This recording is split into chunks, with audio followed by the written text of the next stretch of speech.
ማይነኩ በፍጹም ማይነኩ የሚባል ራሳቸው የግል እስር ቤት ሁሉ ያላቸውን ግለሰቦች ሁሉ ጭምር የሚያጋልጡ ፕሮግራሞች በድፍረት ሰራ ነበር። የ2 ደቂቃም ቢሆን የሰይፉን ያክል ሾው ላይ አየር ሰዓት ማግኘት ትልቅ እድል ነው። እሱን ያላገኙም ምኑም ያለ ስላሉ ብቻዬ ነው እንኩኛውና የሆነ በቃ እንደዚህ ነው እንዴ ማለት ይቅርታ ማለት እንደዚህ እንትና አደረጋለሁ ብዬ አላሰብኩምና የጀመርከው እንደው እሱ ምርመራ በስራ ጉዳይ በጋዜጠኝነት መቼም ሚዲያ ላይ ነው ያላችሁት። ተገናኝታችሁ ታውቃላችሁ? ከሰይፉ ጋር ጨጓራዬን አሞኝ ሄጄ ነው ሲታይ እንትን ሰውነቴ ሁሉ አብጧል። ወደ ሳምባ እየሄደ ውሃው ተነፍቷል ሰውነቴ። መጨረሻም ሲታይ ኦክሲጅን ታች ወርዷል። የኩላሊት ስክሊዩዝ ምርመራ ያርግ ተብሎ ሲደረግ ሁለት ኩላሊት ፌል አድርጓል። ከዛም በጣም አንዱ እንዳልደገፍ ያደረገኝ ሰይፉ ፋንታውን ነው። ምክንያቱም እውነቱን የትኝ ማን ጋር ነው ያለው ብዬ ነው መጀመሪያ እንደሚያቀሰው ያው ይሄ አገሩ ሆኖ ነው እንጂ ሌላ ሀገር ላይ ስትሄድ እንደዚህ አይነት ጋዜጠኛ ለመታከም አይለምንም። ውሸቱን ነው እንዳትረዱት ካለ ይሄ በር ዘጋ ይባላል።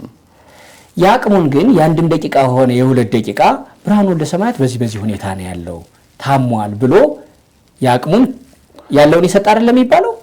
አሁን መጀመሪያ ምንም ሰው ሁሉ አብሮ ስለነበር ምናምን ሞራል ነበረኝ ታክሜ እድናለሁ ማለት አሁን ግን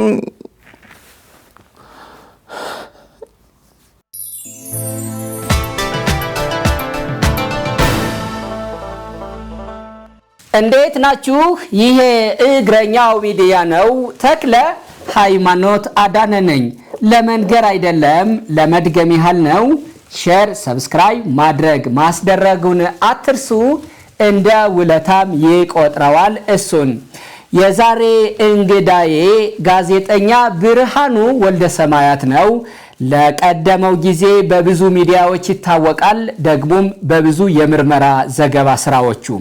ዛሬ ሁለቱም ኩላሊቶቹ ፌል አድርገው አልጋ ላይ ነው። ደግሞ ለሕክምናው መዋጮም ጀምሮ ነበረ። 7 ወራትን አስቆጥሯል። ግን እስካሁን ያልተሳካበትና ሆንኩ ያለውን ነገር ሊነግረኝ ደግሞም እንዲሳካ እንዲታከምም መልእክት ሊያስተላልፍ እግረኛው ስቱዲዮ ነው። እኔና ጋዜጠኛው ከናንተ ጋር ነን። እናንተም እኛን ምሰሉ። ጋዜጠኛ ብርሃኑ ወልደሰማያት ይሄ ምን ይላል? እግረኛው ሚዲያ እንኳን በደና ወደ እግረኛው ሚዲያ መጣህልኝ። ደህና ነህ? ደህና ቆየኝ። እንዴት አለ? ደህና ነኝ። ጤና እንዴት ነው? ጤናዬ ትንሽ ያው እዛም ሲነግሩኝ ሆስፒታል ቶሎ ያው እንትኑ ገንዘቡ ከተገኘ ኩላሊት ደግሞ የሚሰጥ ከተገኘ ቶሎ ማድረግ አለብህ። ካልበዛ በቆየ ቁጥር በተለይ ደግሞ ተጓዳኝ ነገሮች ካሉ እንደነ ግፊት፣ ስኳር፣ ልብ ነገሮች ካሉ ብዙ ነገር እየተጎዳ ስለሚሄድ ቶሎ ንቅለ ተከላ ማድረግ አለብህ ነው የሚመክሩ። እንትኑ ችግሩ ምንድነው? የኩላሊት ፌል ማድረግ ነው የሚባለው አይደለም? ሁለቱም ፌል ኩላሊቶችህ ስራ አቁመዋል እና ችግር ላይ ነው በሚል በተደጋጋሚ ዜናዎችን ፕሮግራሞችን አይቼ ነበር። እሱ ያመጣው ነገር ነው እና ከዚህ ደግሞ ለጊዜውም ቢሆን ቋሚም ባይሆን ሪሊፍ ለማግኘት የምትደረገው ነገር ነው እየሄድክ ያለው ነገር ነው የነገርከኝ። ያማል በርታ። ጊዜ ጥሩ ነው ደግሞ ጊዜው ቴክኖሎጂው አሁን በተለያየ መንገድ የሰውን ነብስ መተካት እስከሚቀረው ድረስ ብዙ መፍትሄዎችን አመጣዋል። እሱ ነገር መፍትሄ ይኖራል። በሳምንት 2 ቀን ዳያሊሲስ ያረክ እንደምትኖር አውቃለሁ። እሱ ነገር በጣም ከባድ ነው። ቋሚ ነገር መደረግ አለበት በሚል ብዙ ጊዜ ጓደኞችህም ሌሎች ድርጅቶችም አንተን በቋሚነት ወደ ቀደመ ጤናህ ለመመለስ ወደ ቀደመ ስራህም ለመመለስ በአንተ ሀገር ህዝብ እንዲገለገልም ካለው ፍላጎት ያንተ ህይወት ተመልሶ ቤተሰብም ደስ ይለው ዘንድ ጥረት ነበረ። እሱ ከምን ደረሰ በሚል ነው ዛሬ ፕሮግራሙን ያዘጋጀነው። ቆይታ እናደርጋለን በሰፊው። በቀደመ ነገር ደግሞ አንተ በጣም የምትታወቅ ብርሃኑ ወልደሰማያት የሚባል ራሱን የቻለ እሱ ይሄን ጉዳይ ያዘው ሲባል የት ሊደርስ እንደሚችል የሚገመት ጉዳዮችን የምትሰራ በፋናም በዋልታም በኋላ በአራዳ ዴይሊ በሚልም የምትታወቅ ጋዜጠኛ ነህ። አሁን ሙሉ በሙሉ ከሙያው የለህም ትሰራለህ? እሱን የተወሰነ ንገረኝ እስኪ ወደ ዝርዝር ጉዳያችን ከመግባታችን በፊት። ራሱን የቻለ ሙያ ስስ ነገር ነው አይደለ? እንደናንተ ላለ ሰው ያው መጀመሪያ ፋና ነው፣ ከዛ ቀጥሎ ዋልታ ቴሌቪዥን ሲቋቋም ከመሰረቱት አንዱ ነኝ። በዜና ክፍልና ወቅታዊ ፕሮግራም ይሄን እንነጋገር የሚለውን የጀመርኩት እኔ ነኝ። ዋልታ ምርመራ ደግሞ ምሰራ የነበርኩት እኔ ነበርኩ። በኋላ ላይ ያው ወደ አራዳ ዴይሊ ወደ ዩቲዩብ ሙሉ በሙሉ ተቀላቅያለሁ። ያው ከባድ የሆነ መጣ ይሄ ምርመራ ዘገባ መስራት። ታስታውስ ከሆነ የዛሬ 6 ዓመት 5 ዓመት ማንንም የማይደፈሩ ሰዎችን የማይደፈሩ ባለስልጣናትን ጭምር ፊት ለፊት መጥቶ በመጋፈጥ ኢቭን እኔ ብቻ ሳልሆን ዋልታም ዋጋ የከፈለበት በየቦታው የዋልታ ካሜራማኖች ታገቱ ነበር። ታስታውስ ከሆነ እኔ የመሰልኳቸው ጋዜጠኛ ብርሃኑ የቱ ነው እየተባለ ማይነኩ በፍጹም ማይነኩ የሚባል ራሳቸው የግል እስር ቤት ሁሉ ያላቸውን ግለሰቦች ሁሉ ጭምር የሚያጋልጡ ፕሮግራሞች በድፍረት ሰራ ነበር። በዚያም ምክንያት ያው በመኪና ገጭተው ሊገሉኝ ሞክረው ጉድጓድ ውስጥ ገብቻም ልጭ ያ ሁለት እግሬ ነርቭ ያመኛል። ብዙ መስዋዕትነት 3 ጊዜ ከግድያ ማምልጫለሁ። ብዙ ነገሮች ያው እዚህ ሀገር ላይ አንተም ታያለህ። ዝም ብለህ እንኳን የግለሰቦች ነገር እንኳን ስትሰራ የሚመጣብህን ዛቻ ምናምን ታየዋለህ። እንኳን ትልልቅ የሚባሉ ማይደፈሩ ደፍረህ እኔ ብቻ ሳልሆን የኔ ያለቆች ሁሉ በኔትወርክ ያስፈራሯቸው ነበር። አይወጡም ነበር። ኢቭን መኪና እየቀያየሩ ነበር የሚወጡት አለቆች ምናምን። እኔም ኬፕ መነጽር አድርግ ተብዬ እንደዛ ነበር የምወጣው። እዛው ዋልታ ፊት ለፊት ነበር ቤት የተከራየሁት። ያው ለደህንነትም ሲባል ምናምን እና በጣም ከባድ ነበር። ያው እና ኢትዮጵያ ውስጥ ይሄ ምርመራ ዘገባ መስራት ያው ወስነህ ነው መሆን ያለበት። ማለት በህይወትህ ወስነህ ነው የምትሰራው። ምክንያቱም ለምትሰራው ወይ ለግለሰቦች እንትን ነው ለህዝብ ነው። ያው ያን ነገር ለማጋለጥ ለሀገር ነው የምትሰራው። ራስህን ሰውተህ መሆን አለበት። ካልበዛ ማቆም ነው ያለብህ። ሁለት ምርጫ ነው ያለህ። በጣም ከባድ ነው የነበሩት ሂደቶቹ። አሁን መጨረሻ ላይ የሆነው ነገር እንደው ቻሌንጁ በጣም እየከበደ ሲመጣ ኢቭን ጣቢያው ለጊዜው ይሄን የምርመራ ዘገባ ምን ይሻላል ምናምን የሚል ነገር ሲሆን እኔም ዋስትናም ሳጣ ለጊዜው አቆም ነውና ሌሎች ነገሮች ላይ እንስራ የሚል ነገር መጣ ኢቭን እንደ ተቋም። ከዛ በዛ መሃል ደግሞ እኔ በቃ አየሁት ቴሌቪዥንንም ሬዲዮንም አይቻለሁ።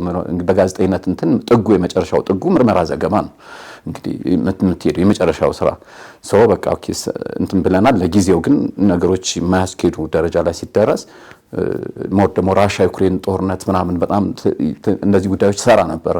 ዋልታ ሬዲዮ ምናምን በጣም ይደመጥ ነበር በወቅቱና ከዛ ብዙ ዩቲዩበሮች ዩቲዩብ ያላችሁ ሰዎች አብረን እንስራ ምናምን የሚል ጥያቄም ሲመጣ እኔም ደግሞ ዩቲዩብን ደግሞ ማየት ፈለኩኝ። ዲጂታል ሚዲያውን ማየት ፈለኩኝ። ከሚኒስትሪ ሚዲያውን በደንብ አይቻለሁ። ስለዚህ ወደ አራዳ ዴይሊ ዋና አዘጋጅ ሆኜ ወደዛም ገባሁኝ ማለት ነውና እዛ ጋር በቀን እስከ 6 ጊዜ ድረስ እንሰራ ነበር ዓለም አቀፍ ጉዳይ። እዛ ጋር ደግሞ ስመጣ ምን ችግር ገጠመኝ? ይሄ አሁን በራሻና ዩክሬን ጉዳይ ላይ አብዛኛው ሰው የራሻ ደጋፊ ነው። የኛ የኢትዮጵያውያን 90% ገደማ የሚሆነው የራሻ ደጋፊ ስለሆነ ችግር የለውም ይውክሬን ደግፈ ከሰራ ነው የምትጣለው። እዚህኛው ግን መካከለኛው ምስራቅ ስትመጣ ግን በእስራኤልና በፍልስጤም ጉዳይ ገሚሱ የፍልስጤም ደጋፊ ሆኖ በጣም በቃ ይዘተባሃል ምን ይልባሃል። ገሚሱ ደግሞ የእስራኤል ደጋፊ ያለ በእስራኤላውያንም አሉ እና ስለ ፍልስጤም የሆነ ነገር ከሰራ በጣም ኃይለኛ ዛቻ ነው ያለው። መጨረሻ የሚያዘጋብን የእስራኤል ኤምባሲ ጭምር አለበት። ይሄ የኛን ቻናል በማዘጋት ረገድ በጣም ከፍተኛ እንትን ይሰራል። በነገራችን ላይ እስራኤል ኤምባሲ እዚህ ያለውና ማስረጃ አለ።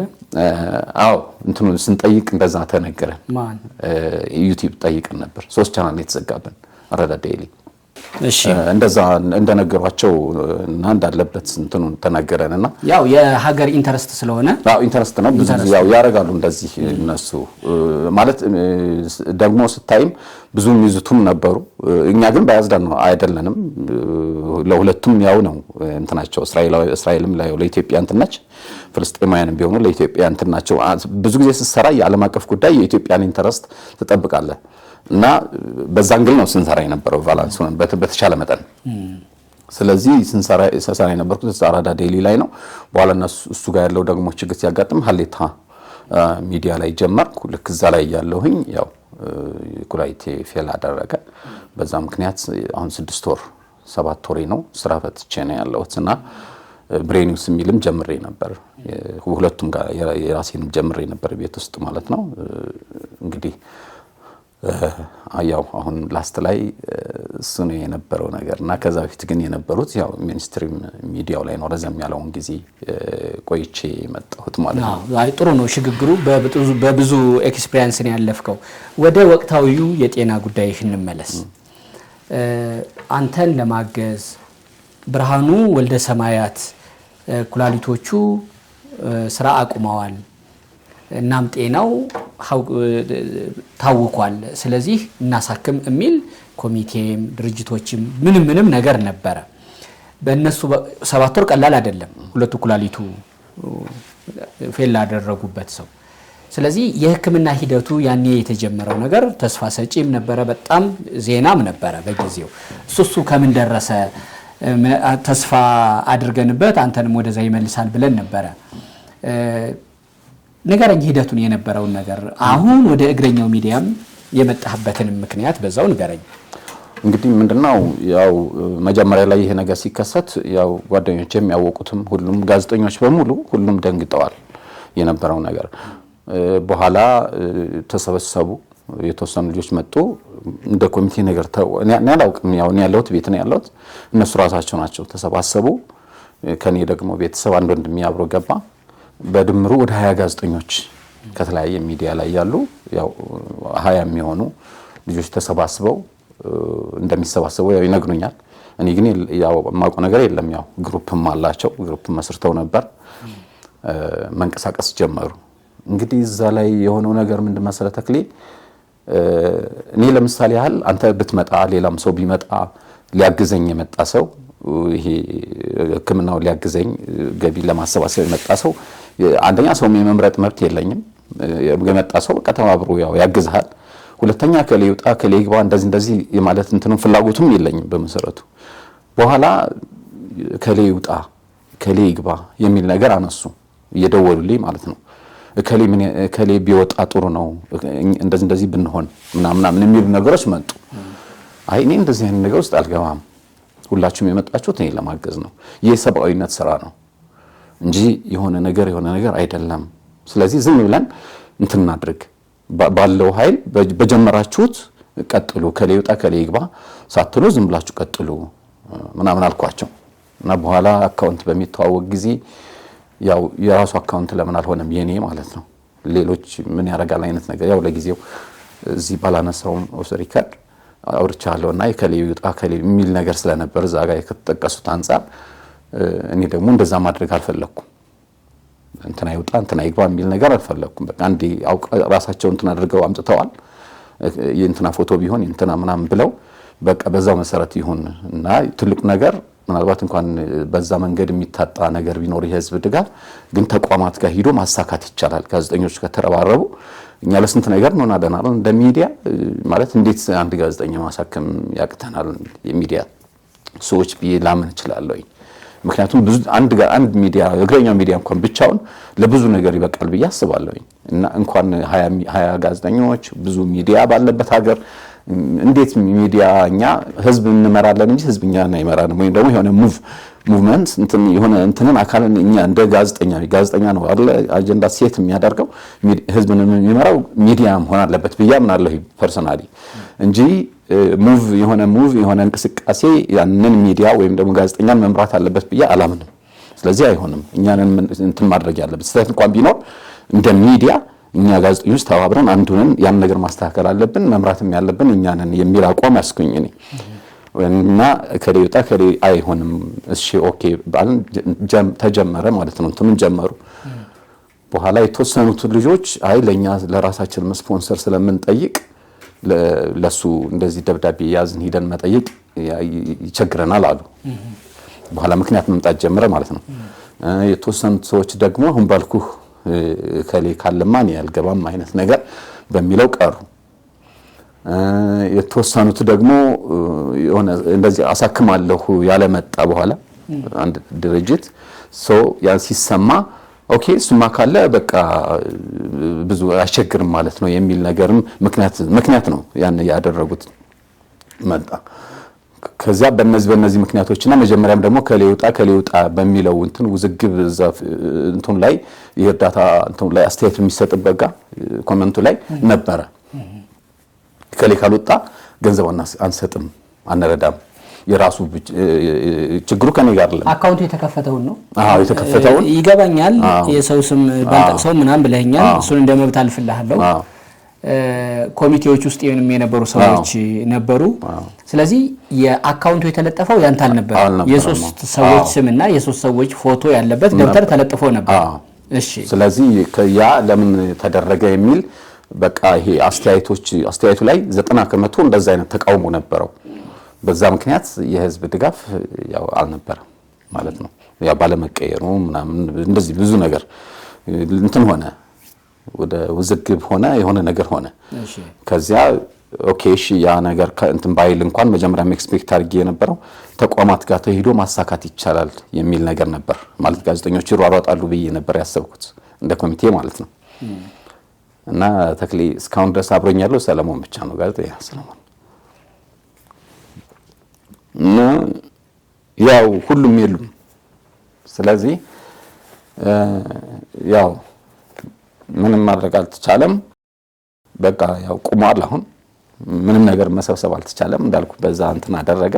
እስካሁን ድረስ ግን አብሮኝ ያለው ያው ሰለሞን ነው። ምንም ቢሆን አብሮኝ ያለው ምን የሚለው የሆነ መስሪያ ቤት አሁን ለጊዜው እዚህ መስሪያ ቤት ስሙን ማንሳት አልፈልግም። እዛ ሄደው ባለስልጣናት አናግረው ህንድ ያሉ ባለስልጣናት አናግረው ምን ብለው ሞክረውልኝ የነበረው ሰለሞን ነው።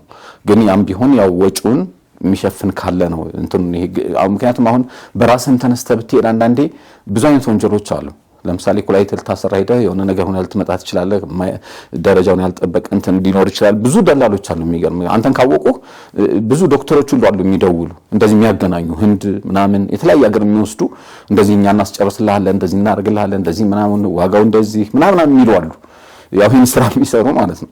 ግን በጣም ትክክለኛ አስተማማኝ ቦታ ማግኘት በጣም ከባድ ነው የሚሆነው። ስለዚህ በዚህኛው በኩል ከሆነ ግን እንደዚህ ሰውየው በዚህ በባለስልጣኑ ደረጃ እሳቸው አናግረው ምን ብለው ምን ዋስትናውን ለምሳሌ የኩላሊት ባንከር አለን አለ። ያ ለምሳሌ ህንድ የሚኬደው ከባንከሩ ይሰጣል ኩላሊት። ያው ህንዶች ታውቃለህ ኩላሊት ይሸጡ የለ ህንድ ባንኮክ ምናምን አለ። ግን ሂደህ ምናልባት ከህንድ የሚሰጥ ኩላሊት ማች ባያደርግ አንተ ጋር ከዚህ የሚሄደው ሰው ሊያስታምም የሚሄደው የሚሰጥ መሆን አለበት የሚል ነገር ነው የተነጋገርነው ከእንትኖቹ ጋር። ስለዚህ በዛ መሰረት እህቴ ተመርምራ ነበር። 4ኛው ዙር ላይ ተገኘባት ስኳር። ስለዚህ ስኳር፣ ግፊት፣ ልብ ምናምን ካለ አትችልም። ያው ፈቃደኛም የሆነችው እሷ ስለሆነች የተገኘችው ማለት ነው። ምንም ነገር የሌለባት ደባል ነገር ይሄ ያለ አይደለ ተጓዳኝ ነገር የሌለባት። ከዚያ በኋላ ምን ተገኘ? ኬንያ ተገኘ። ኒው ሰው ተጻጻፉ ምን አሉ? እዛ ያሉ ፕሮፌሰሮችን እንትን አደረጉና የኛ ትልልቅ ሰዎች እንኳን ሲታመሙ እዛ ሄደው ለምሳሌ አንዳንዶቹ ዲያሊሲስ ጀምረው ነገር ግን እዛ ሄደው በልዩ ሕክምና እንደገና ኩላሊታቸው አገግሞ የተመለሱ አሉ፣ ንቅለ ተከላም ሳይደረግ። ያው እንግዲህ መሳሪያውም የህክምና እንትኖችን በጣም የበለጡ ኖረው ማለት ነው። እንግዲህ የፓኪስታኖች ሆስፒታል አለ ኬንያ፣ ስታንዳርዱ በአውሮፓ ስታንዳርድ ነው። እና እዛም ተገኘ። አሁን ተገኝቶልኛል። ግን መጨረሻ ላይ ያው ብሩ ምን ያህል ብር ነው የሚጠይቀው? $50,000 ነው የሚያስፈልገው። ያው ወደ 8 ሚሊዮን ማለት ነው። እንደሱ ነው ያለው ነገር። ኩላሊቱን አክሎ ማለት ነው። አዎ ኩላሊቱን ከዛ ሰጥተው ኩላሊቱም እነሱም ከኩላሊት ባንካቸው ሊሰጡህ ማለት ነው። ሌሎች እድሎችን አልሞከርክም ነበር? ከዚህ ከኮሚቴው ባለፈ ሌሎች ታዋቂ ሚዲያዎች አሉ ኢትዮጵያ ውስጥ እንዲህ አይነት ነገሮችን አንተ ሞክሬያለሁ። ለምሳሌ ያህል ምን ተባለ መሰለ መጀመሪያ ላይ አሁንም ድረስ ቢሆን እኔ የኢትዮጵያን ጋዜጠኞች በግል ሁሉም እየደወሉ እንትን ሀዘናቸውን ይገልጻሉ። አቅም ስለሌላቸው ነው። እና አናገሩት እንትና ለምሳሌ ሰይፉ ፋንታሁንን አናገሩት። ክረምት ላይ ነው አሜሪካን ያለሁት ምናምን ስመጣ እንትና አደርጋለሁ ብሎ በኋላ ሲመጣ የ2 ደቂቃ ማስታወቂያ ይሰራና ይለቀቅና በሚቀጥለው ኢንተርቪው አደርገዋለሁኝ አለሱ። ከዛ የሆኑት ጋዜጠኞች በፍጹም እሱ ላይ እንዳትቀረጽ 2 ደቂቃው ላይ ካደረገ ሙሉ ኢንተርቪው ያድርግህ እንጂ ዝም ብሎ ነው ብዙ እንግዲህ ያዩአሉ ማለት ነው። ከዚህ በፊት እንግዲህ ማለት ተለቆ ወይ ድጋፍ ያላገኙ ሰዎችን አይተዋል መሰለኝ። ምንም ድጋፍ የለውም ሙሉ ግን ኢንተርቪው ከሆነ ጥሩ ነው ምናምን የሚል ነገር ተነገሩኝ። እኔ እንግዲህ ያለሁት ቤት ስለሆንኩኝ ታኝንም ያው ለጊዜው ስራ እየሰራሁ አይደለም ውጭም እንትን ማድረገው ነገር ስለሌለ አንዳንዴ የሚመጣው ነገር እሺ በቃ እሺ በል ደግሞ ይልሃል። አንዳንዴ እሺ ብዬ ተቀረጽኩኝ 2 ደቂቃ። ከዛም በጣም አንዱ እንዳልደገፍ ያደረገኝ ሰይፉ ፋንታሁን ነው። ምክንያቱም 2 ደቂቃው ተቀርጾ ሄደና የተለቀቀው የት ነው? ቴሌቪዥኑ ላይ ነው። ኢቢኤስ ቴሌቪዥን ላይ ነው የተለቀቀው። ዩቲዩብ ላይ አለቀቀው። ዩቲዩብ ላይ ቢለቅ ኖሮ በውጭ ያሉ እንትኖች ይደግፉ ነበር። እኔ በነገራችን ላይ ተክሌ ለሰው በዚህ በሞባይል ባንኪንግ 5 ብር እንደሚላክ ያወቅኩት በዛ ነው። ማለት 5 ብር ይገባ 10 ብር ሲገባ እንዴ መላክ እንደሚቻል ራሱ ማለት ከመቶ ብር በታች የሚላክ አይመስለኝም ነበር። ያው ሰው ያለውን እንትን አድርጓል። ግን አሁን በዩቲዩብ ላይ ተለቆ ቢሆን ኖሮ ግን በጣም ጥሩ ድጋፍ አገኝ ነበር። አለቀቀውም ሰይፉ አንድ ጊዜ ነው የለቀቀው። እሱም ኢቢኤስ ቴሌቪዥኑ ላይ ነው። ፕሮግራሞቹን ያው ዩቲዩብ ላይ ይሄዳሉ የሱ ፕሮግራሞች። ያን ድጋፉን ግን የለቀቀው የት ነው? እንትኑ ላይ። በዛ ምክንያት ኢንተርቪው ማልተሰራ ምናምን እንትን አለ አንዱ ሰው። ግን እዛ ስትቀርብ የሆነ ድጋፍ ያገኘ ይመስላል አይደል? ሰይፉ ላይ ስትቀርብ የለም እንደዛ ነው የሆነው ነገርና እሱ በራሱ ጎርቶኛል በጣም። የሰይፉ ፕሮግራም በጣም ጎርቶኛል። እኔ ድጋፍ እንዳላገኝ አድርጎኛል። ሰው የሚያስበው ድጋፍ እንዳገኘህ ምን እንዳልክ ምናምን ነው። ግን እንዳልኩ ቴሌቪዥኑ ላይ ብቻ እንዲሄድ ያደረገው ዩቲዩብ ላይ እንኳን ቢያስኬደው በጣም ከፍተኛ ድጋፍ አገኝ ነበር። እሱ አንድ እንትን ነው። እኔ ምን መሰለ ብርሃኑ እንድታስበው የምፈልገው ሰው እሱ ላይ ስለቀረበ አግኝቷል ብሎ ሰው ማሰቡ በእያንዳንዱ ያለውን የሰውን ሐሳብ ሰይፉ አያውቅ ይሆናል። ነገር ግን በሁለት ደቂቃውም ቢሆን ማለት ነው አንደኛ ብዙ ወረፋም ሊኖር ይችላል ወይ ደግሞ አንተስ አግኝተኸው ለእንደዚህ በአይ ለሙሉ ኢንተርቪው ዩቲዩብ ላይ የሚጫን እንደዚህ ብለህ ማናገር አንድ። ሁለተኛ ደግሞ እኔ አሁን እንዳልረዳ አድርጎኛል ስትል ምን እያሰብኩ ነበረ? የሁለት ደቂቃም ቢሆን የሰይፉን ያክል ሾው ላይ አየር ሰዓት ማግኘት ትልቅ እድል ነው። እሱን ያላገኙም ምኑም ያለ ስላሉ የበለጠ ገፍቶ ሄዶ አልተረዳሁም ከሆነ የበለጠ ሊሰራልህ ወይ በሚያቆትም በዳይሬክተሮቹም በማናጀሮቹም መጠየቅ ካልሆነ በስተቀር የሚሻለው የኔ ሐሳብ ነው። የሚሻለው እሱ ላይ መቅረቤ እንዳልረዳ አድርጎኛል እንደው ጭራሽ ብሎ መውቀስ እንዴት ተቻለ? ምን መሰለህ የሚታወቅበትም እሱ መጀመሪያም ማለት ነው መጀመሪያም እንግዲህ እኔ አላውቅም አሁን እንደዚህ አይነት ነገር አይደል ማለት ስለ ድጋፍ ስለምናምን የማውቀው ነገር የለም። ያው ይሄ ነገር ስለደረሰ ነው ወደ እሱም ፕሮግራም የሄድኩት።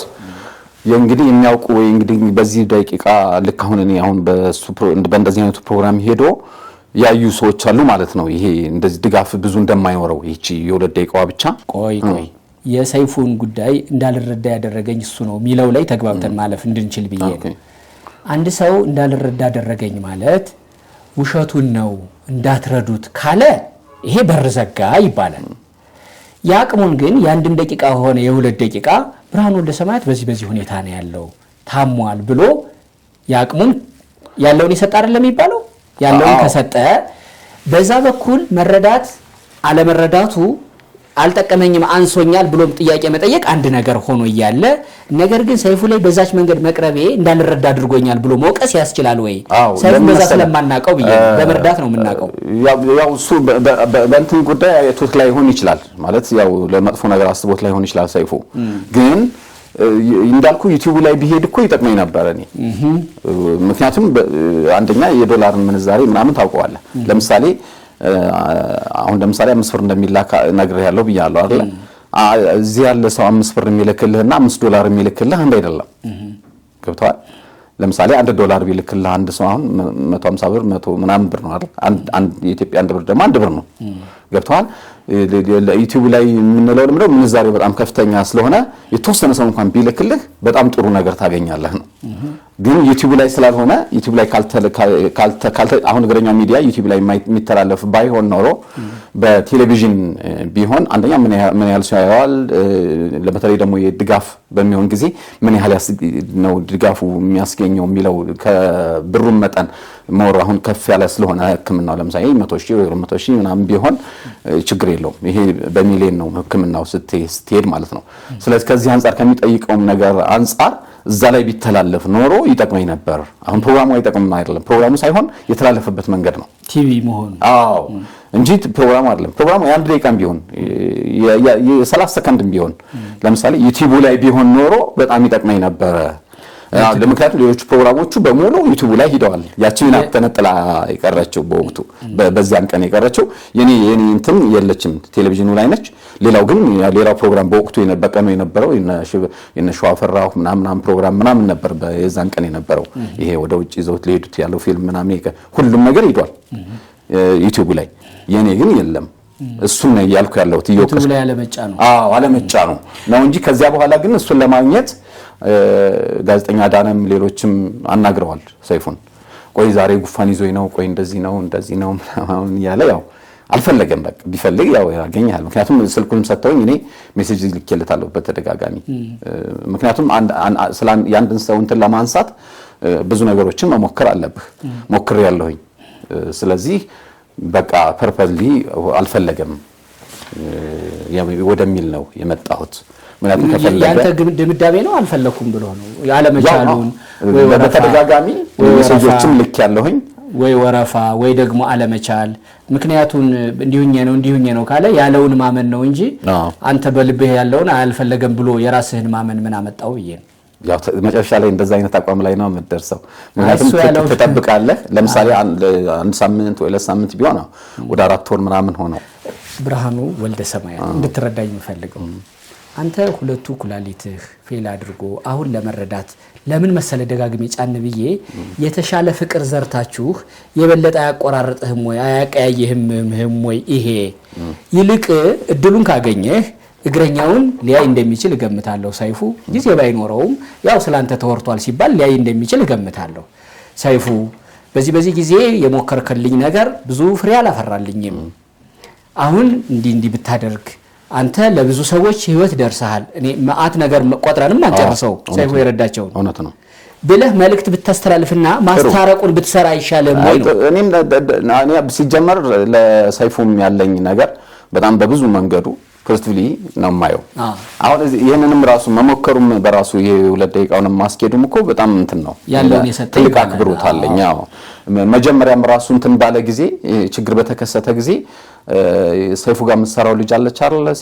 ሴቷ ጋዜጠኛ ሬዲዮ ላይ ደውላልኝ ላይቭ አስገብታኝ እሷም እንትን አድርጋለች።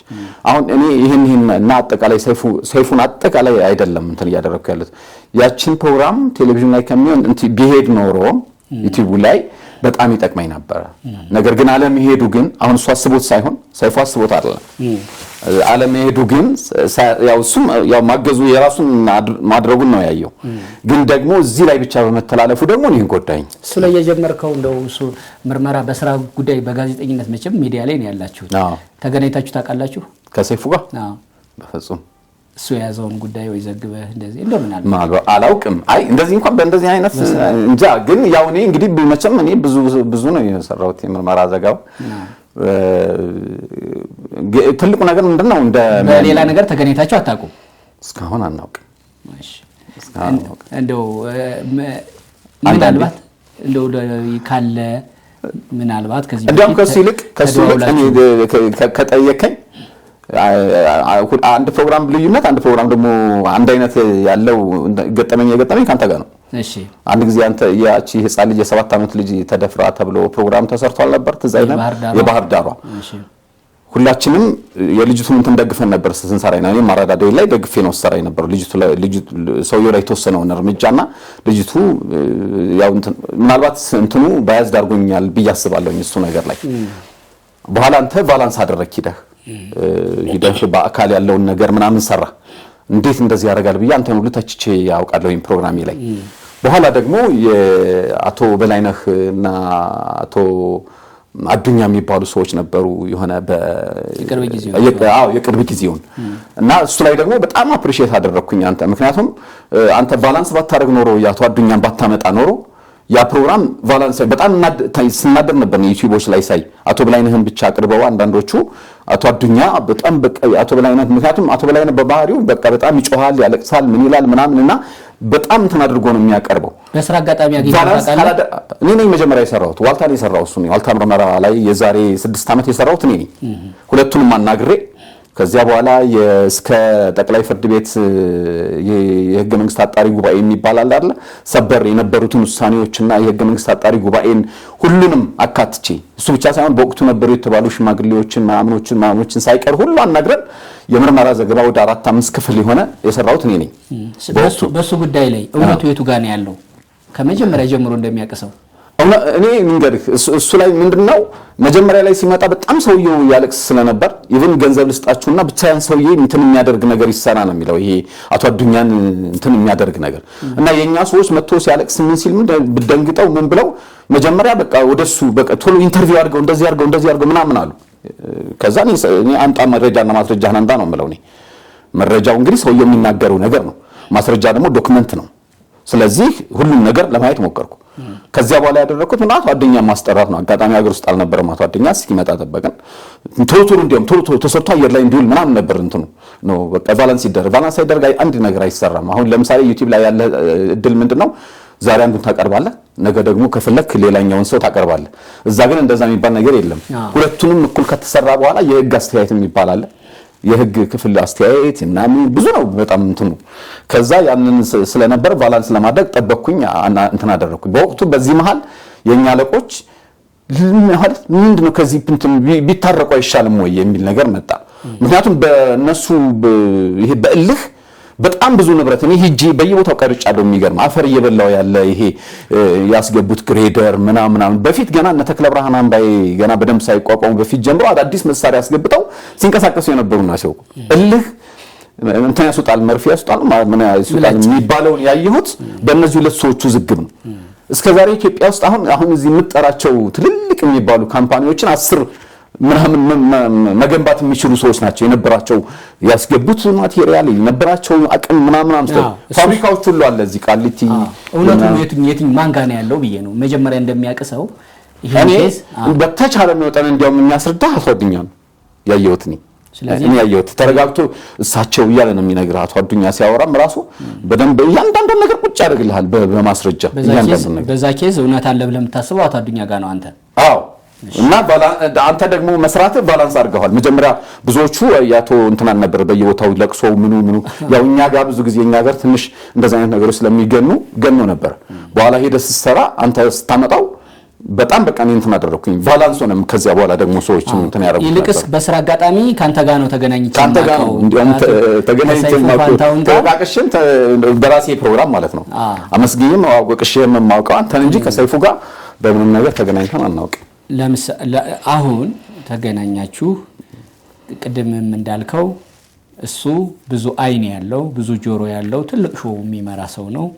በስብዕናውም በህይወቱም ስኬታማ የሆነ ሰው ነው። ደግሞ ሰሞኑን በብዙ መድረክ የውቅናም የምስጋናም ፕሮግራም እንኳን ደስ አለህም እያየሁ ነው።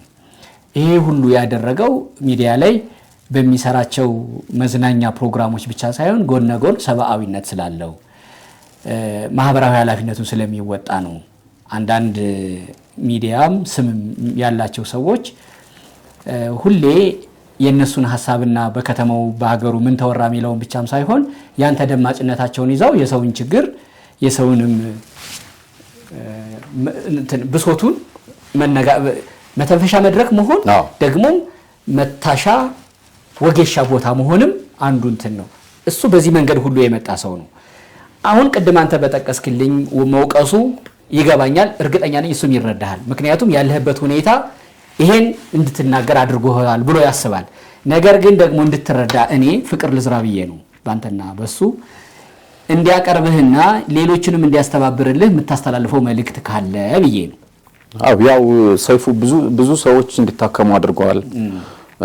ኢቭን ከእንትናን ጨምሮ ይሄ አረጋውያን መቄዶንያን ጨምሮ ሰይፉ የሰራው ስራ አሁንም እየሰራ ያለው ስራ በጣም የሚያስከብረው እና የሚያስመሰግነው ነው፣ የሚያሸልመው ነው።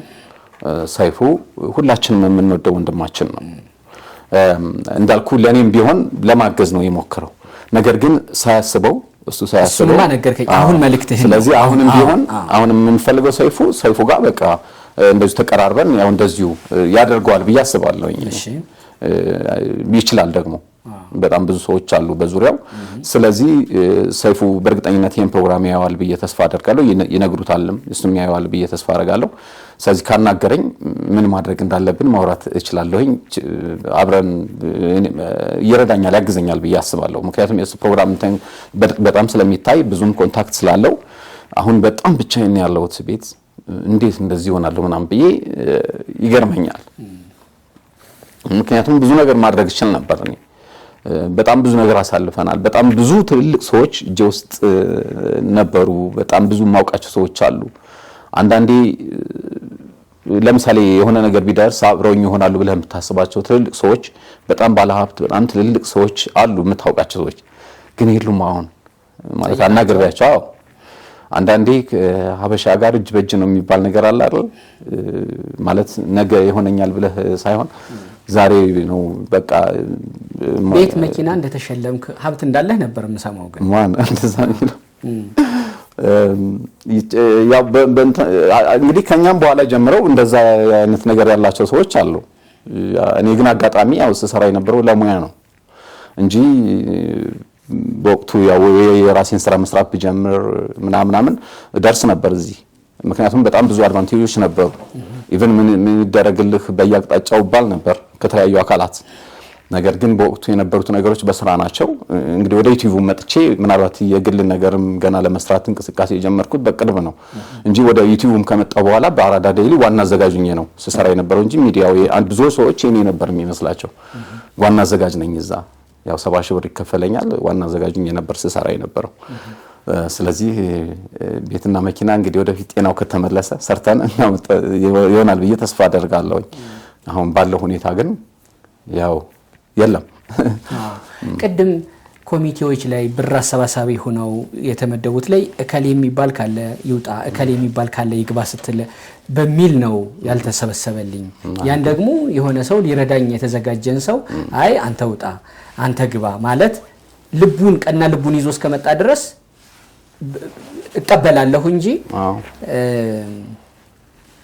አንተ ውጣ አንተ ግባ ማለት አልችልም አልከኝ ኦኬ አሁን እኔ ማወቅ የፈለኩት ለምሳሌ እዚህ ቪዲዮ ላይ እቺ ቪዲዮ ባትተላለፍ ኑሮ ብለህ የሰይፉን ሾው ስትነግረኝ እንደ ምክንያት እዚህኛው ላይ ደግሞ እከሌ ቢወጣ እከሌ ቢገባ ኑሮ የሚላት ነግረኝም አይ ያው ነገርኩ ማለት እንትን አልኩኝ ማለት አይደል ምክንያት ሰዎችን ይጎዳል ተክለ ሃይማኖት የመጣው ለኔ ለማገዝ ነው ብዬ ካሰብኩኝ ተክለ ሃይማኖትን እንደዚህ ነው ብዬ ማለት ያው እንደዚህ ነው እሱ ነው እንደዚህ ያልደረገኝ ብዬ እንደማለት ነው የሚቆጠረው ምክንያቱም የመጣው አንተ እኔ ለማገዝ ነው ብያለሁ ቀደም መተባበር እንጂ ያለብን ከሌ እንደዚህ በል ከሌ እንደዚህ በል ካታጎራይዝ ማድረግ እንደዚህ ነው ከሌ ይውጣ ሲባል ምንድነው ምናቸው ነው የፖለቲካ አቋማቸው ነው አንዱ እንደዛ አይነት ነገር አላቸው ያው ማንሳትስን ጋዜጠኞች ናቸው አይደለም ሁሉም ጋዜጠኞች ናቸው ደግሞ የመንግስት ሚዲያ ላይ የሚሰሩ ናቸው የግልም አሉ የመንግስትም አሉ አንዳንዴ እኮ ባህሪያችን አስቸጋሪ ነው አንድ ቦታም እየሰራን ጭምር እንፈራረጅ ያለ በየራሳችን እንደዛ አይነት ነገር ያው ማንሳትስ ለማለት አልፈለኩም ደስ ስለማይል አይ ጥሩ በጣም ጥሩ ስለዚህ አሁን በዚህ መንገድ ህክምና $50,000 ከተሰበሰበ ኬንያም ይሁን ህንድ ሄደ የመታከም እድል አለኝ የኢትዮጵያ ህዝብ ይርዳይ ነው አንዱ የመጣህበት ዋናው ዓላማ እኔ በጣም ተሳክቶልህ ተሰብስቦ ታከመህ ጤናህ ላንተም ለቤተሰቦችህም ደስታ ቢመለስ ደስ ይለኛል ጤናህ ቢመለስ ቤተሰቦችህም ደስ ቢላቸው መታመም አንተ መሰቃየትና መነሳት መውደቅ ብቻ አይደለም በአንተ መታመም ውስጥ ቤተሰብ አብሮ መታመም መሰቃየት አለ እሱ ነገር ቢሳካልህና ብትታከም ደስ ይለኛል ጤናህ ቢመለስ ምኞቴም ነው ፈጣሪ ጨርሶ ይማረህ የቀረ ምትለውም ካለ ምታስተላልፈው መልእክትም ካለ ምናልባት እንደ ጥያቄ ማነሳቸው አይደለም ዋናው ዓላማው ይሄ አንተን ማገዝ መርዳት ነው የመንግስት ተቋማትም ይሁኑ ግለሰቦችም ይሁኑ እኔ አቅም አላቸው ምትላቸውን ብርሃኑ ወልደሰማያት በሆነ በጊዜ በስራ አጋጣሚ አግኝቷቸው ለኢትዮጵያ ህዝብም ያገለገለ ሰው ነው ዛሬ ከፊታችሁም እንዲሁ ስመጣ እኔ ብርሃኑ ወልደሰማያት ባላለው ብዬ አይደለም የሚታወቅ ታውቆ ያደረም ስም ስላለኝ ነው የሚለው መልእክትን አስተላልፍልኝ ያው ምንድነው እንደምታውቀው ያው ሰርተናል ብዙ ጊዜ ለሀገር ብዙ ወጥተህ በግል የራስህን ማስታወቂያ ድርጅት ብከፍት ብዙ ነገር ማድረግ ይቻል ነበር ግን ስንሰራ ይኖር ነው ያው ለህዝብ ሞር ይሄ ቅሬታ ዜና የምርመራ ዘገባ የህዝብ ጉዳይ ስታነሳ ሞር ለሰዎች የሰዎችን ችግር ለመፍታት ምናምን ነው እንጂ ያው ይሄ ሀገሩ ሆኖ ነው እንጂ ሌላ ሀገር ላይ ስትሄድ እንደዚህ አይነት ጋዜጠኛ ለመታከም አይለምንም እና አሁን መጀመሪያ ምንም ሰው ሁሉ አብሮ ስለነበር ምናምን ሞራል ነበረኝ ታክሜ እድናለሁ ማለት አሁን ግን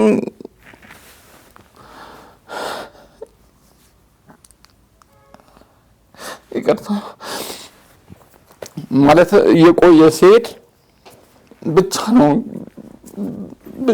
ብቻዬን ሆንኩኝ አሁንና የሆነ በቃ እንደዚህ ነው እንዴ ማለት ይቅርታ ማለት እንደዚህ እንትና ነገር ብዬ አላሰብኩምና የሆነ ሲቆይ የቆየ ሲመጣ ብቻን ትቀራለህ ደሞ ህመሙ እየባሰ መጣ ይሄ እንደሚያወጣው ነገር አስቸገረ ምናልባት ታየዋለህ አሁን ፊልሙ ላይ ሌሎቹ እንደዚህ ተኝተው ነው እንትን የሚያደርጉት ዲያሊሲስ ሲያደርጉ እኔ ግን እንደዚህ ተኝቼ ነው የማደርገው ምክንያቱም እንትኑ አይወጣም ይሄ ያስቸግሯል እዚህ ጋር በዚህ በግራይ በኩል ይሰሩኝ ብሎ ያው እንዳልኩ ልብ አለ ምን አለ አስቸግሯቸዋልና አሁን በጣም እነዚህ ነርሶቹ በጣም በቃ እኔ ሲሄድ እነሱ ራሱ ሲጨነቁ ያያቸዋለሁኝ እንደምጨነቅ ስለሚያዩ አንድ ሰዓት ሙሉ ይለፋሉ እንትኑ አድገኝ እያለ ማለት ነውና ከዛ በቃ ዛሬም ልናዞር ነው ይሉኛል እና እንደዚህ ብዬ ነው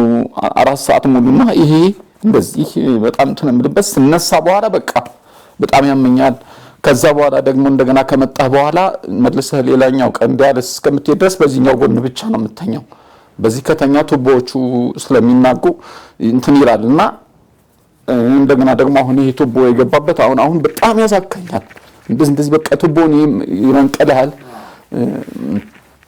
በጣም እንትን ይለኛል ምግብ ምናምን ሙሉ በሙሉ አሁን በቃ አልበላም ክብደቴ 16 ኪሎ ቀንሻለሁ ምናምንና ያ ችግር የለውም ያው የህመሙ እንትን ስለሆነ ግን ስታዩ በቃ አሁን ምንድነው ኔክስት ሆነው ምናምን ብለህ ታስባለህ ንቅለ ተከላው ካልተደረገ ምናምን በአንድ ቀን ወደ 10 ሺህ ብር ነው የምታወጣው ለህክምና ምናምን በሳምንት 30 ሺህ 40 ሺህ ነው የሚወጣው እና ምንድነው ኔክስት የሚሆነው የሚለው ያስጨንቃል እንደገና ብቻዬን ነው አሁን ያለሁት ማለት በመጀመሪያ አካባቢ ሰው ስለነበር ቤት ይመጣል ጋዜጠኛው ምንም ይጠይቅህ በኋላ ሁሉም ሰው ያው እንትን ያለ ሲሄድ ብቻ ነው የምቀረው እና ሁሌ ስትሄድ ሰው አብሮ መኖር አለበት ሆስፒታል ስትሄድ ብቻ አይደለም የምትሄደው ሂደህ እዛ ለምሳሌ አንተ ውስጥ ሆነህ እነዚህ እንትን የደም ማቅጠኛ ምናምን የሚገዙ መድኃኒቶች አሉ እነሱን ይገዛል አብሮ የሚሄደው ሰው ምናምንና ብዙ ነው እንትኑ ራሱ አስከትሎት የሚመጣው ነገር በሽታው ማለት ነው እና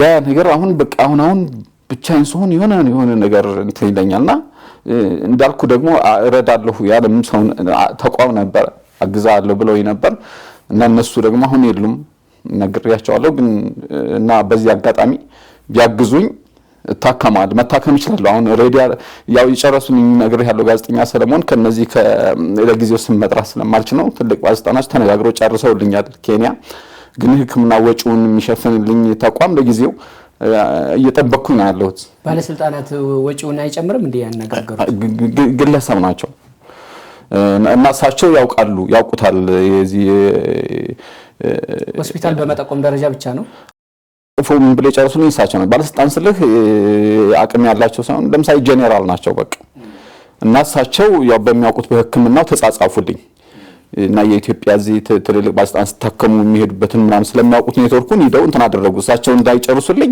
እኔ መከላከያ ሚኒስቴር አባል አይደለሁም ለምሳሌ ያህል በዛ እንዳይጨርሱልኝ እሳቸው ኮንታክቱን ምናምን ጨረሱልኝ ግን ወጪው ያው የሚችል አካል መቻል አለበት የሚለው ነው እኔም ደግሞ የሚችል አካል አለ ብዬ ነበር ግን አሁን ችግር አጋጥሟል ስለዚህ ያንን ተስፋ አረጋለሁኝ እሱን አሁንም ከብሸፈኑልኝ ዋልታ ለመመስረቱም ላይ የነበርኩ ሰው ያልከኝ ፋናም ረጅም ጊዜ የሰራህበት ነው እንደውም የገቢ ማሰባሰቢያው ጊዜ ሰፊ ሽፋን ሁሉ የሰጠ ጣቢያ ነው ያየሁት ነበር ዜናው በዚህ አጋጣሚ ማመስገን ፈልጋለሁ ፋናንም ከዜና ሽፋን ባለፈ እንደው ትልቅ ድርጅት ነው እነሱስ እንደ ተቋም በሕክምናው አላገዙህም ወይ ብዬ ነው። 200 ሺህ ብር በግል 200 ሺህ ብር ረድተውኛል። እና በዚህ አጋጣሚ ያው እንግዲህ መቼም አይዞህ ማለት አብሮህ መሆንም በራሱ አላለ እስኪ አይዞህ በቃ ምናምን የሚሉኝ አሉ። ለምሳሌ ያህል የኢትዮጵያ ቡናና ሻይ ባለስልጣን ዋና ዳይሬክተር አላለ አይዞህም በሚል ደረጃ አብረውኝ ያሉት አቶ ረሻድ ከማል ቤቶች ኮርፖሬሽን ምናምን አይዞህ በቃ አንተ ለሀገር ነው የሰራው አንተ በምርመራ ጋዜጠኝነት በጣም ትታወቃለህ። በቅርቡ ፓርላማ ላይ ጠቅላይ ሚኒስትር ዶክተር አብይ አህመድ የምርመራ ጋዜጠኝነት ስራ መጀመር አለበት በቅርቡ እንደውም ይጀመራል ብለው ነበር የተናገሩት። ለእንደዛ አይነት ስራ እየሰራ ከሆነ መንግስት እንዴት ነበር ብሎ ኤክስፒሪያንሱ ከሚጠየቁ ሰዎች አንዱ አንተ ነህ። ምናልባት እንደው ሙያህም ስለሚያስፈልግ ለሳቸውም ይድረስ ምትለው ካለ ብዬ በርግጥ በዚህ አጋጣሚ እንግዲህ ያው ማባት እሳቸውም ቢሰሙ ሕክምናውም ላይ ሊያግዙኝ ይችላሉ። የሆነ ነገር ብለው አንድ ትዕዛዝ እንኳን ቢሰጡ እኮ በቃ ጥቁር አንበሳም ደብዳቤው ምናምን አገኛለሁ። ይሄ የውጭ እንትኑ ብዙ ነገር አለው። አንዳንዱ ነገር ዝም ብሎ ይወጣ። ለምሳሌ ሀል እህት ወንድም አባት እናት ልጅ ካልሆነ በስተቀር የጥቁር አንበሳን ይሄ የውጭ ቦርድ ደብዳቤ አታገኝም ይሏል።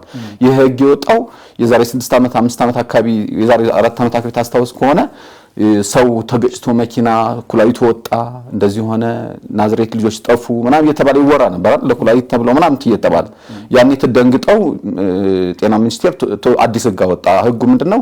እህት ወንድም ምናምን መሆን አለበት ኩላሊት የሚሰጥ እንጂ እኮ ማንኛውም ሰው መስጠት ይችላል። እና ያ የወጣው ለምንድነው? ወንጀልን ለመከላከልና የፍርሃትን ለመቀነስ ተብሎ ነው እንጂ ሌላ ጋር አሜሪካን ብትሄድ ሌላም ሀገር ብትሄድ የፈለከውን እንደፈለከው ሰው መስጠት ትችላለህ። ለዛ ነው ህንድ ውስጥ አሁን ህንዶች ይሸጣሉ ኩላሊታቸውን። አሁን ይሄ ባንከር አለ የሚባለው ህንድ ሂደህ ባንኮክ ሂደህ ኢቭን ኬንያ ድረስ ባንከር አለ የኩላሊት ባንከር እና ከዛ ነው የሚሰጥህ ሂደህ ከፍለህ ገንዘብ ከዛ ይሰጣል። ማች ካላረገ ግን ከዚህ የሚሄድ የተመረመረ ሬዲ የሆነ ሰው የሚሄድበት ምክንያት ማች ካላረገ ነው እንጂ አሉ ባንከሮች አሉ። ስለዚህ እኛ ሀገር አሁን ምን አሉኝ ዶክተሮቹ ይሄ ህግ መልሶ መታየት አለበት። ምክንያቱም በዚህ ህግ ምክንያት የሚሞቱ ሰዎች አሉ። አሁን በየቦታው እየሞቱ ያሉ ብርም ኖሯቸው ምክንያቱም እህትህ ወንድምህ ካልሆነ በስተቀር ማንንም አይስጥ ስለተባለ እህትና ወንድም አልሰጠህም ማለት ገንዘቡ እያለህ ራሱ ትሞታለህ ማለት ነው። የህግ ባይኖር ግን ሂደህ ኩላሊቱ ስላለ ደብዳቤ ይጻፍልሃል ትሄዳለህ። ስለዚህ እንዳልከው እሳቸው ቢሰሙ ያግዙኛል። ምንም እንትን የለውም ይታከም ብለው ምክንያቱም ለሀገር ነው ተሰራ የነበረው እኔ እና ያዛሉ ብዬ ተስፋ አደርጋለሁ። በዚህ አጋጣሚ ግን ተክሌ አንድ ሰው በጣም በልዩ ሁኔታ መመስገን ያለበት ዶክተር መሐመድ ሽኩር የአሚን ሆስፒታል ባለቤት ምን አድርገዋል መሰለ? ለኔም አሁን ግማሹን እሳቸው ናቸው የሚሸፍኑልኝ ግማሹን ወጪ። ግን ከኔ በላይ ግን እዛ ያሉ የኩላሊት ህመምተኞች አሚን ሆስፒታል ለተኙት ከአዋሽ ባንክና ከሌሎች ጋር እየተባበሩ በግማሽና በሙሉ ለአንዳንዶቹ ለ3 ወር ለ6 ወር ክፍያ እንዲከፍሉላቸው ያደርጋሉ። ይሄዱ እየጠየቁ ማለት ነው። እባካችሁ እንደዚህ እናድርግ እዚህ ያለው ኩላሊት ህመምተኞች መክፈል አይችሉም። ስለዚህ ቢያንስ ለ3 ወር ለ6 ወር እያሉ ከአዋሽ ባንክ ከተለያየ ባንክ እንትን ያደርጉ ለኩላሊት ህመምተኞች በጣም ከፍተኛ ድጋፍ ያደርጋሉ። ዶክተር መሐመድ ሽኩር የአሚን ሆስፒታል ባለቤት አዋሽ ባንክ እንዲህ አይነት ነገር ያደርጋል። አዎ እና አሁን ራሱ አሁን በዚህ አለቀ እንጂ በዚህ ሳምንት እንደዛ ሲደረግላቸው የነበሩ እንደነበሩ አውቃለሁኝ እኔ። ለሌሎችም ሰዎች በጣም ብዙ ሰዎችን በነጻም ያከማሉ። የኩላሊት ነገር ምን መሰለ ተክሊ በጣም አደገኛው ነገር ለምሳሌ አሁን እዛ ይተኛል እዛ አሚን ሆስፒታል ከልጁ ጋር አብሮ ከዛ እሱ ለልጁ ሊሰጥ ሄደ ምርመራ ኩላሊት ሊሰጥ ወደ ውጭ ለመሄድ ምንም ታሞ ያውቅም። የኢትዮጵያ እግር ኳስ በረኛ ነው ስሙን አላውቀውም። ከዛ ለልጁ ሊሰጥ ሲሄድ አንተም ኩላሊት ፌር አድርጓት ተባለ። ለልጁ ነው ሊሰጥ እሱ ለመስጠት ለምርመራ ነው ሄደው። ስለዚህ ማንኛውም የኩላሊት ደግሞ አታውቅ ማናችንም ማንንም ሰው ዋስትና የለው። እኔ ራሴ እኮ ጨጓራዬን አሞኝ እኮ ነው የሄድኩት እኮ እዛ አሚን ሆስፒታል ጨጓራዬን አሞኝ ሄጄ ነው ሲታይ እንትን ሰውነቴ ሁሉ አብጧል። ወደ ሳምባ እየሄደ ውሃው ተነፍቷል ሰውነቴ። መጨረሻም ሲታይ ኦክሲጅን ታች ወርዷል። የኩላሊት ስክሊዩዝ ምርመራ ያድርግ ተብሎ ሲደረግ ሁለት ኩላሊት ፌል አድርጓል።